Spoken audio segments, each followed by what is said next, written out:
अब मैं जींद से हूँ, मैंने जो पोस्ट देख रहा हूँ वहां पे बहुत बड़ा कांड हुआ, जैसे सैकड़ों गाड़ियां फूंक दी गई हैं वहां पे, जैसे अमन चैन कुछ है ही नहीं। मतलब ये क्या ऐसा हुआ? ये जो दंगा हुआ ये केवल 4 घंटे हुआ और दंगाई दोनों तरफ से बाहर के लोग थे। आप अंदाजा लगा सकते हो उस दिन के बाद लगभग 7 बजे के बाद कहीं किसी की तरफ उंगली नहीं उठी। मेरे को ये समझ में नहीं, ये दंगा हुआ क्यों? हर जगह हर घड़ी हर पॉइंट मोनू मानेसर पे उठता है। उसने कहा कि भाई हम एक ब्रिजमंडल की यात्रा निकाल रहे हैं, सभी आ जाओ। इसके अलावा मैंने उसकी कोई वीडियो नहीं दिखी, और लेकिन लोग कह रहे हैं कि मोनू मानेसर के कारण ऐसा हुआ। आपका क्या कहना है? बजरंग दल और विश्व हिंदू परिषद करता है के रेख देख में होता था, ठीक है। हर बार ये आते थे अपनी शक्ति प्रदर्शन करना कह लो या और कुछ कह लो। पीछे 2021 में जब आए थे तब वहाँ एक दरगाह है, उस दरगाह को भी तोड़ा था। तो उस टाइम दोनों समाजों ने बैठ करके, एसपी साहब यही थे बिजरानिया साहब, इन्होंने एक मध्यस्थता करके अच्छा एक भूमिका निभाई और उस चीज को रिपेयर करा दिया। पत्थरबाजी वाला सीन क्या वो आपके मेवात के ही थे या बाहर के थे जिन्होंने पत्थरबाजी की? देखिए ये तो एक जांच का विषय है जगदीप जी। ये सही बात है, जब दंगा शुरू हुआ, दंगा कहां से शुरू हुआ, कैसे शुरू हुआ, ये तो पुलिस सवाल से बच रहे हैं शायद आप। नहीं, मैं बच नहीं रहा, क्योंकि अगर मैं वहां आई विटनेस होता तो मैं इस सवाल का जवाब मेरे पास होता। तो सारे भाइयों ने भाई मेरी राम राम। मैं Jagdeep Sharma, step up sir YouTube channel पर आपका स्वागत करता हूं। भाई मैं आया हूं मेवात, मतलब नूह में, और ये वो लोकेशन है जहां पे जब भी मैं मेवात नूह में आऊं तो इस घर पे जरूर आऊं हूं। घर कहूंगा, ऑफिस कम, क्योंकि यहाँ पे सारा घर जैसा माहौल है। सारे हमारे यहाँ पे भाई बैठे हैं, हमारे नेताजी तैयब हुसैन घासेड़िया जी, जो एक वरिष्ठ नेता हैं और बहुत सारी बातें हैं। ये वो जगह है, ये वो मेवात है जहां पे बाबर के खिलाफ मुस्लिमों ने लड़ाई लड़ी, और आजकल की मीडिया में कुछ और चला है। खैर मैं उस विषय पे नहीं जाऊंगा। तो वैसे मेरे को यहाँ के लोगों से लगाव बहुत ज्यादा है। जब कोरोना का टाइम चला, खिलाफ इनके एजेंडा चला, तो मैं यहाँ पे इनके पक्ष में आया था, क्योंकि इनके कारण कुछ ऐसा हुआ नहीं था जो मीडिया में दिखाया गया। बहरहाल आज का जो विषय है ब्रिजमंडल की यात्रा।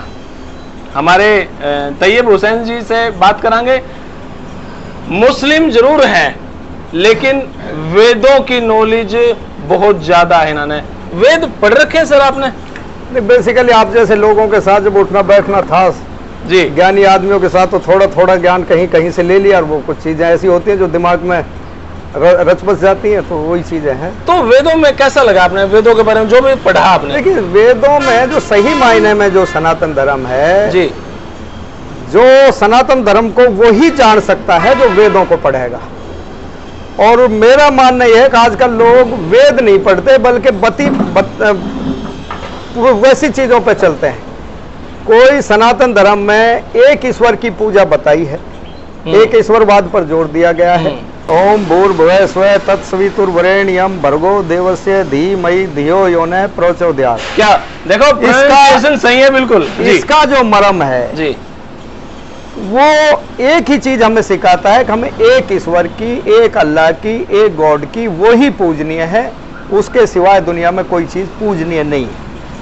यही सनातन धर्म बताता है, यही इस्लाम धर्म इस्लाम में भी ला इलाहा इल्लल्लाह। इस्लाम में जो कुलु अल्लाह की एक सूरत है, कुलु अल्लाहु अहद अल्लाहु समद लम यलिद वलम यूलद वलम यकुल लहू कुफुवन अहद। लगभग आप जब किसी ज्ञानी लोगों के पास बैठोगे, अरबी जानने वालों के पास, संस्कृत जानने वालों के पास, तो लगभग जो इनका सारांश है वो एक ही जगह सिमट कर आता है। निष्कर्ष वही है, निष्कर्ष वही है।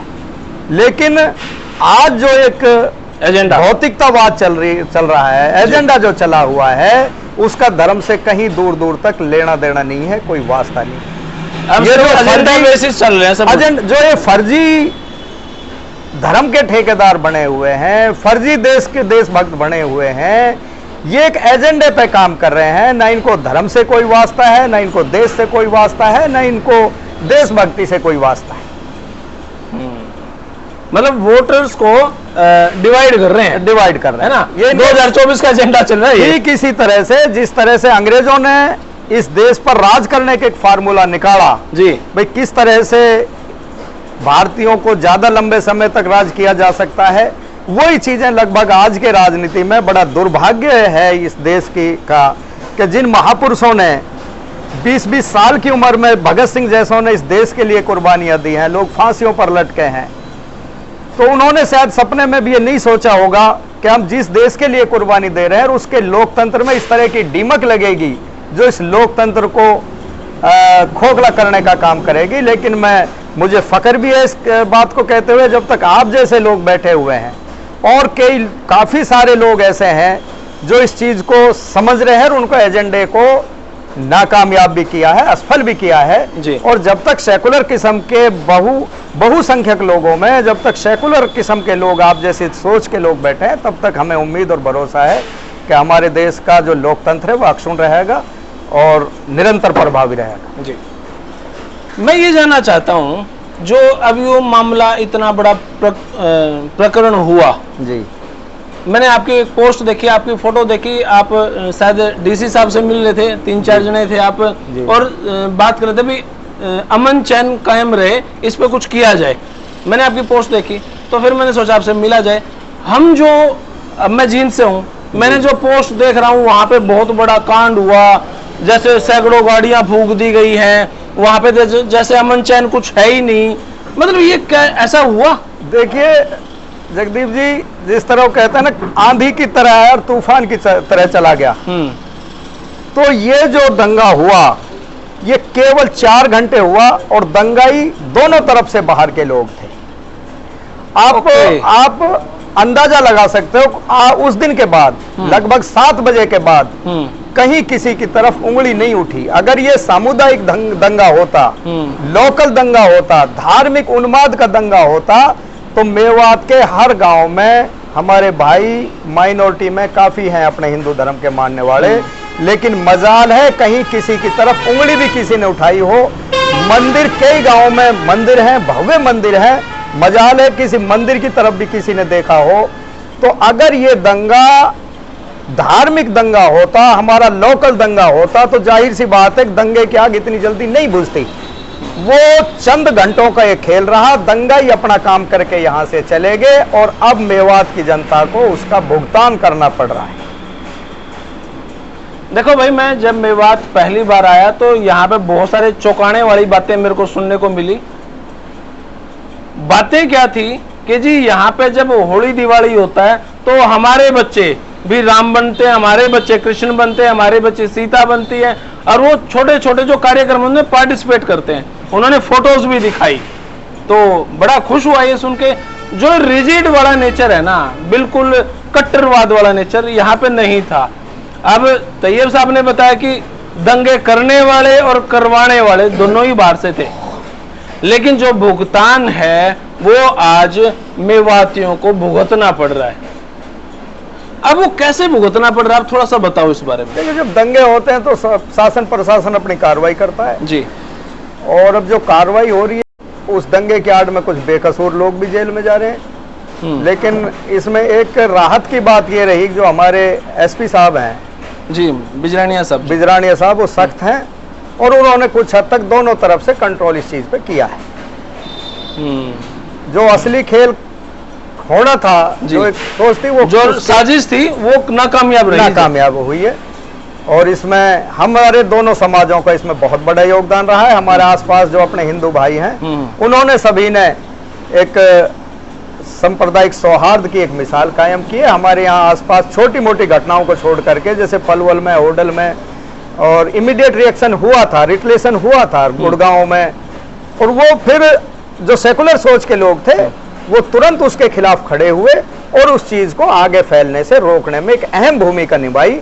हमने भी अपने कई गांवों में जाकर के लोगों को इस बात से अवगत कराया कि भाई हमारी ये साझा संस्कृति है हिंदू मुस्लिम भाईचारे की, और ये हमें विरासत में मिली है। हमारे बुजुर्गों ने इस भाईचारे को बनाने के लिए बहुत बड़ी बड़ी कुर्बानियां दी हैं। हमारा भाईचारा अंग्रेजों से नहीं बिगड़ा, हमारा भाईचारा मुगलों से नहीं बिगड़ा, हमारा भाईचारा बाबर से नहीं बिगड़ा।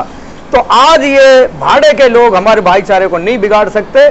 तो ये इन सब लोगों ने समझा और आज मेवात में पूरी तरह से धार्मिक, मैं कहता हूँ थोड़ा बहुत कहीं है दिलों में कहीं खटास, और वो भी बहुत जल्दी उसको भरने का काम किया जाएगा। और बहुत जल्दी दोनों समुदायों की एक पंचायत का आयोजन भी किया जाएगा, और एक जो गिले शिकवे हैं हमारे आपस के, हम बैठ के बहुत जल्दी उसको दूर करेंगे। तो ये सब मेरे को ये समझ में नहीं, ये दंगा हुआ क्यों?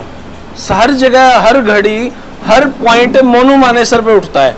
उसने कहा कि भाई हम एक ब्रिजमंडल की यात्रा निकाल रहे हैं, सभी आ जाओ। इसके अलावा मैंने उसकी कोई वीडियो नहीं दिखी। तो लेकिन लोग कह रहे हैं कि मोनू मानेसर के कारण ऐसा हुआ। आपका क्या कहना है? ये दंगा भड़कने का कारण क्या था? मैं इस ब्रिजमंडल यात्रा की पहले जाऊंगा, मोनू मानेसर पे तो बाद में आऊंगा जी।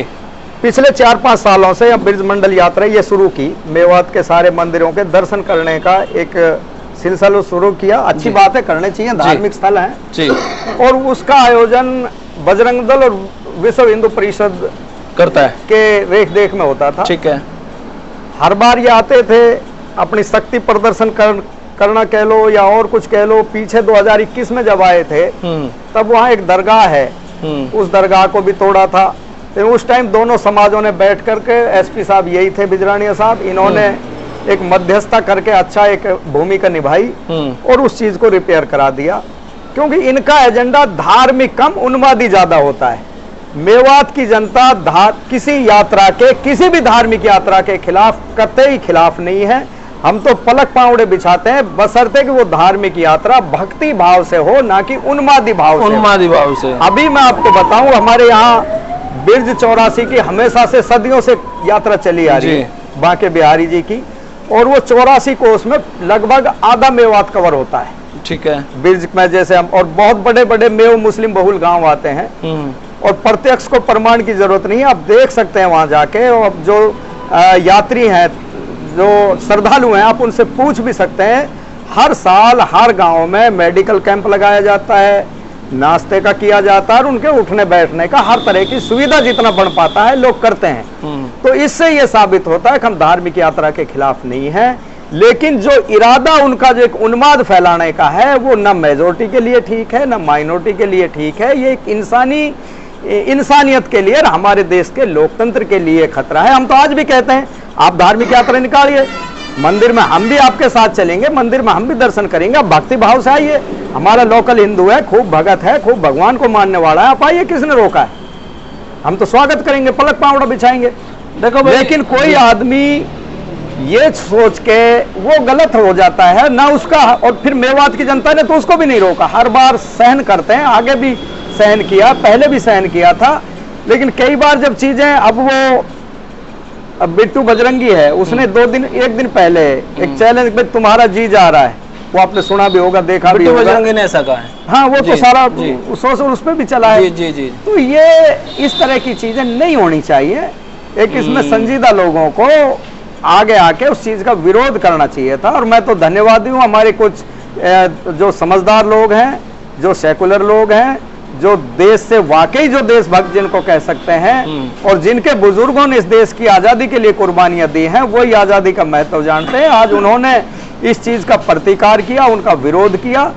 तो जो एक उनकी साजिश थी, देश में, पूरे देश में दंगे भड़काए जाएं, पूरे देश में एक आग लगाई जाए, उस आग पर पानी डालने का काम किया। लेकिन जब बिट्टू बजरंगी ने ये बात कही तो शासन को पूरी तरह से अवगत करा दिया गया था, 3 दिन पहले भी अवगत कराया गया था। दंगा भड़काया जा सकता है, ये बातें ऐसे कर रहे हैं। एक कमेटी बनाई हुई थी अमन कमेटी के नाम से। उस एसपी साहब 10 दिन पहले, उस वक्त एसपी अरुण सिंगला जी थे, वो छुट्टी ले, उनके कोई घरेलू कोई काम होगा या कोई और वजह, वो छुट्टी लेके जा चुके थे। एएसपी जो कार्यवाहक एसपी का काम देख रहे थे, एएसपी उषा कुंडू जी, उनको अवगत कराया था। उन्होंने अमन कमेटी की मीटिंग ली थी कि आपको इसमें सजग रहना है, कुछ इस तरह का अंदेशा है। हॉट टॉक्स चली हुई थी लोकल सोशल मीडिया पर, उसकी तरफ किसी ने ध्यान नहीं दिया। दोनों तरफ से वाद विवाद हो रहा था। जो फुकरे लोग उधर भी हैं, जो सोशल मीडिया को एक बैटलफील्ड मानते हैं, फुकरे लोग उधर भी हैं। संजीदा लोग उस चीज को ऑब्जर्व कर रहे थे, कहीं ना कहीं ये आग में घी डालने का काम करेगा, इन पर अंकुश लगाया जाए। अगर प्रशासन 2 दिन पहले इस चीज पर गौर करता तो शायद ये नौबत नहीं आती। तो कहीं ना कहीं प्रशासन इसमें लूज रहा है। प्रशासन में कहीं ना कहीं या तो ओवर कॉन्फिडेंस में थे, मेवात के भाईचारे को देख करके, एक मेवात में आज तक इस तरह की कोई इंसिडेंट नहीं हुआ, या तो वो इस खुशफहमी में थे, या फिर कोई लापरवाही रही। अभी 2 ही चीजें कह सकते हैं। यहाँ पे शहीद कितने हुए, मौतें कितनी हुई? यहाँ जो मौका है, ये ऑन रिकॉर्ड की बात है, ये चीज तो आप पुलिस प्रशासन से ले तो बेहतर रहेगा, लेकिन मेरी जानकारी के अनुसार जी यहाँ 2 जो होमगार्ड बेचारे शहीद हुए जी, वो जितना मुझे मैं अपनी जानकारी के हिसाब से बता रहा हूँ, ऑन रिकॉर्ड नहीं है ये, ऑन रिकॉर्ड तो ऑफिशियल काम है जी। वो गाड़ी एक्सीडेंट हुई थी, पुलिस की गाड़ी थी, वो गाड़ी पलटी थी, वो किस वजह से पलटी उसके कारण तो पुलिस बताएगी, लेकिन एक मौके पे वहां एक लड़का मरा था, एक लड़का भादस में ओवर ड्रंक था, उसके फैमिली मेंबर्स ने भी बयान दिया है कि भाई ये दारू ज्यादा पीता था और दारू की वजह से मरा है, तो उसको भी इसी में ऐड कर दिया था। एक मौलाना जो मस्जिद में मरा था उसको भी इसी में ऐड कर दिया, भाई 6-7 वहां मर गए। एक लोगों का जहन इस तरह बन गया भाई 6 लोग मार दिए वहां, मरे अलग अलग जगह पे, वो अलग अलग जगह पे ये इंसिडेंट हुए हैं, दुर्भाग्यपूर्ण हुए हैं इनका। नहीं, मामला एजेंडा युक्त बनाया गया, हर चीज पे एजेंडा था इनका। हाँ, क्लैरिटी नहीं लाई गई किसी चीज में। अगर ये इसको ये प्रशासन का भी काम था भाई ये इस तरह का मामला है, वो चीजें क्लियर नहीं हुई प्रशासन की तरफ से, आज तक नहीं हुई। भाई जो 6 कैजुअलिटीज हुई हैं दुर्भाग्यपूर्ण तरीके से, वो किस किस तरीके से हुई है वो बताना चाहिए था जनता को, लेकिन वो जनता को नहीं बताया गया जी। लेकिन एक बात जो है वो थोड़ा सा डाउट करती है तैयब साहब, पत्थरबाजी वाला सीन क्या वो आपके मेवात के ही थे या बाहर के थे जिन्होंने पत्थरबाजी की? देखिए, ये तो एक जांच का विषय है जगदीप जी। ये सही बात है कि जब दंगा शुरू हुआ, दंगा कहां से शुरू हुआ, कैसे शुरू हुआ, ये तो पुलिस सवाल से बच रहे हैं शायद आप। नहीं, मैं बच नहीं रहा, क्योंकि अगर मैं वहां आई विटनेस होता तो मैं इस सवाल का जवाब मेरे पास होता। अब चूंकि ना मैं आई विटनेस हूं, ना मैं कोई एडमिनिस्ट्रेशन का हिस्सा हूं, भाई मैंने कोई जांच में चीज पाई है, ये जांच का विषय है। लेकिन ये सही है, जब दंगा हो गया और अफवाह ये फैल गई गाँव में तो भाई इस तरह से, क्योंकि बजरंग दल वाले हथियार तो लहराता ही रहे थे, सबको डर था, सबको भय था, कुछ ना कुछ अनहोनी होगी। और जब ये पता चला कि भाई वहां दंगा हो गया तो फिर आसपास के कुछ बंदे, कुछ बच्चे, वो भी 20 साल और 25 साल मैच्योर आदमी, उनमें कोई नहीं था पूरे मेवात का, वहां जरूर उन लोगों ने हुड़दंग किया। फिर उन्होंने कहीं ना कहीं गाड़ियों को भी जलाने का काम किया और कुछ और भी एक आधा दुकान में भी लूट मार करने का काम किया। अब वो लोकल हैं या बाहर के हैं, ये तो जांच का विषय है। कितने पुलिस वालों ने पकड़ लिए होंगे? पुलिस वाले लगभग 300 के आसपास शायद इन्होंने अरेस्ट किया। खबरें ये भी आ रही हैं तैयब साहब के जो मुस्लिमों के बच्चे जो शरीफ हैं, जो पढ़ते हैं, जिन्होंने इस झगड़े से कोई मतलब नहीं, वो रात को सो रहे हैं तो अभी भी उनको रात को उठा के ले जाया जाता है पुलिस के द्वारा, और कहते हैं 1-2 लाख रुपए लेते हैं फिर छोड़ते हैं, ऐसा है? मैं तो ये आरोप तो नहीं लगा रहा, लेकिन ये जरूर है कुछ लोग उठाए गए हैं तो कुछ को फिर छोड़ा भी है इंक्वायरी करके। ओके, पुलिस ने जब किसी इनोसेंट को अगर उठाया है और उसके सबूत वहां जा करके दिए हैं, मैंने खुद ने 10-20 बच्चों को छुड़वाया है, पुलिस ने छोड़ा भी है। तो कोई पैसे वैसे लेके नहीं, मैं मेरी तरफ से मैं ये कैसे कह सकता हूँ जी? मैं पैसे न देने वाला, न मेरे से कोई पैसे लेने वाला। मैं तो जो सच है, जिनके पास डॉक्यूमेंट्री एविडेंस है, जिनकी प्रेजेंस के एविडेंस है, जिनकी कॉल डिटेल्स हैं और वो आउट ऑफ नो है, तो उन लोगों को पुलिस ने पकड़ करके छोड़ा भी है अपनी तस्दीक करने के बाद। अब मामला सारा रिलैक्स है, सब मामला अमन चैन में है अभी? तो फिलहाल तो आप ऑब्जर्व कर सकते हैं अमन चैन है, लेकिन प्रशासनिक डर अभी लोगों के दिल और दिमाग में है। अभी कह रहे थे 28 तारीख को दोबारा करेंगे, लेकिन अब वो G20 की मीटिंग यहाँ पे है, शायद अभी वो नहीं हो पाएगी। लेकिन अगर दोबारा हो तो उस बारे में आप क्या कहेंगे? देखिए, दोनों चीजें हैं, दोबारा हो, शांति प्रिय तरीके से हो और एक भक्ति भाव से हो। मैं फिर दोबारा रिपीट कर रहा हूं, तो हम पलक पावड़े बिछाकर हम स्वागत करेंगे भाइयों का। अपने मंदिर में आस्था के साथ आ रहे हैं तो कोई दिक्कत नहीं है। और उपद्रव के लिए कोई चीज आ रही है तो उसका काम प्रशासन को रोकने का है ही, प्रशासन को रोकना चाहिए जी। तो आगे हमारे मेवातियों को, पूरे हरियाणा वासियों को क्या मैसेज दे रहे हैं इसी विषय पे? देखो, मैं तो 2-4 जगह मैंने पंचायत की है, अपने जाट भाइयों के गांव में गया हूं, हिंदुओं के भाई गांव में, सब जगह गया हूं, और मैंने तो एक ही अपील की है कि हमारा भाईचारा है, सदियों से है, हमारा डीएनए एक है, हमारा खून एक है, हमारी आस्थाएं अलग हो सकती हैं, लेकिन हमारे पूर्वज जो हैं वो सबके साझा हैं और ये साझा संस्कृति है। ये मेवात ना अकेले मेवों की बपोती, ना और अकेले हिंदुओं की बपोती, ये हमारी साझा विरासत है और हम सबको इस साझा विरासत को बचा करके रखना है। और जो बाहर के लोग जो हमारे भाईचारे में नजर लगाना चाहते हैं और हमें राजनीतिक रूप से इस्तेमाल करना चाहते हैं, उनसे सजग और सावधान रहने की जरूरत है। और मुझे उम्मीद है कि हमारे जो और साथी हैं वो इसके प्रति काफी जागरूक हैं। अब मेवात का भाईचारा अटूट है, अटूट रहेगा। रही हमारी यात्रा की बात, मैं आपके माध्यम से अपने तमाम लोकल हिंदू भाइयों को इस बात के लिए इनवाइट भी करता हूं कि आप तारीख रखिए और भक्ति भाव से नल्लड़ मंदिर में चाहे जलाभिषेक करो, चाहे और किसी मंदिर में जलाभिषेक करो। मेवात की जनता कदम से कदम मिला करके आपका सहयोग करेगी, आपको मान सम्मान देगी और आपका पुरजोर तरीके से उस चीज का आपको समर्थन देगी। अच्छा, वो किस्सा क्या था जब राणा सांगा के साथ मुस्लिम थे और बाबर के खिलाफ लड़ा था? वो देखिए, ये एक ऐतिहासिक चीज है जगदीप जी। जब बाबर ने यहाँ चढ़ाई की पानीपत युद्ध के बाद, तो मेवात की तरफ उसका ध्यान आया। मेवात पूरा उस टाइम मेवाड़ इलाका था जी, दिल्ली से लेकर के इसकी सीमाएं उदयपुर तक थी। तो उन्होंने, क्योंकि बाबर के पास तोप थी, बाबर के पास तोप का इस्तेमाल, पहली बार तोप का इस्तेमाल वहां किया था जी। राणा सांगा के पास सेना ज्यादा थी लेकिन उसके पास तोप खाना नहीं था जी। हसन खां मेवाती की अलग से एक रियासत थी मेवात के नाम से, वो उसका नवाब था जी। तो उनका ऑफर आया, बाबर का पहले ऑफर आया, नहीं पहले राणा सांगा का ऑफर आया। तो हसन खां मेवाती ने राणा सांगा को इस बात की तसल्ली दिलाई कि मैं अपने हम वतनी भाइयों के साथ हूं और मेवाड़ की धरती की तरफ कोई भी आताताई, कोई भी बाहर का शासक नजर नहीं उठाएगा। जब तक जान है हम उसका विरोध करेंगे जी। उसके बाद जब बाबर को इस बात का पता लगा कि हसन खां मेवाती ने भारी सेना के साथ राणा सांगा को अपना समर्थन की बात कर दिया है जी, तो उन्होंने बाकायदा चिट्ठी लिखी अपने सेनापति के माध्यम से उसको भिजवाया और उसमें इस्लाम धर्म का वास्ता दिया कि भाई आप भी मुसलमान हो, आप भी कलमा पढ़ते हो, आप भी नबी पाक को मानते हो और मैं भी उसी चीज को मानता हूं, लिहाजा आप मेरे साथ आइए और राणा सांगा के खिलाफ युद्ध करिए। तो उस चिट्ठी के जवाब में हसन खां मेवाती ने चिट्ठी लिखी, बेशक आप इस्लाम को मानते हो, बेशक आपका मेरा कलमा एक है, बेशक आपका मेरा नबी एक है, लेकिन मेरा इस्लाम मुझे वतन परस्ती सिखाता है, वतन खिलाफत नहीं सिखाता। आप बाहर से आए हो, मेरा पहला काम, पहला धर्म अपने देश की आन बान शान को बचाने का है और मैं अपने हम वतनी भाई के साथ कदम से कदम मिला करके आपके खिलाफ जंग लड़ूंगा। हार जीत अल्लाह के हाथ में है, जो किस्मत में लिखा है वो होगा। आप आइए, आपका तोप और तलवारों के साथ आपका मुकाबला हसन खां मेवाती राणा सांगा के साथ मिलकर करेगा। और उसका रिजल्ट ये रहा कि उसमें 12,000 सैनिकों के साथ हसन खां मेवाती और उसका बेटा दोनों शहीद हुए मौके। अच्छा जी भाई, ये है मेवात की सच्चाई। जो हम घना मीडिया में देखा ना, वो नेगेटिव परसेप्शन क्रिएट ना करें।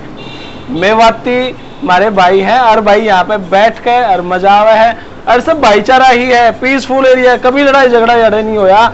जो भी दंगा सा होगा होना नहीं चाहिए था। वैसे तो प्रशासन ने भी यूं था कि भाई यहाँ पे कभी दंगा हुआ नहीं, तो वो भी रिलैक्स थे, लेकिन ये हो गया, एजेंडा था या जो भी था। लेकिन मेवात के खिलाफ कोई आज तक कोई गलत काम यहाँ पे हुए नहीं भाई। मैं इतनी बार यहाँ पे आया और बहुत सारे मेरे भाई यहाँ पे मेरे साथ आए हैं, तो यहाँ के खिलाफ एजेंडा अच्छा नहीं लगता।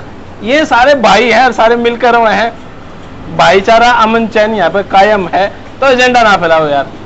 तो फिलहाल यह वीडियो इतनी है। आपने किसी लगे कमेंट बॉक्स में राय दे। तब तक के लिए धन्यवाद। जय हिंद, भारत माता की जय। Thank you.